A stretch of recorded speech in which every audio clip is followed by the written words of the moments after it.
And also these guardrails here, they are reaching to my knee. I'm standing here with the Nauticat, and this guardrail here is quite important to keep me on the boat and not falling out. And my concern earlier was that this guardrail here was too low. So when we did this major job on the Nauticat, we raised this guardrail.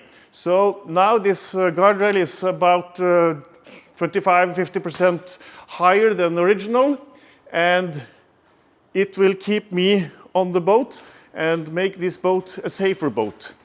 So let's have a look and see how it is. I'm really looking forward to having the boat out on the water and test it in the real world. I think a boat should be good, but it should also look good. So now this rail is on the same height as the wood on the pilot house. So I think this will look good now when they have the same height.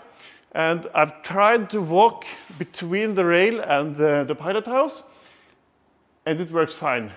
So I'm very happy with it, and I really look forward to test it on the water and see how it works.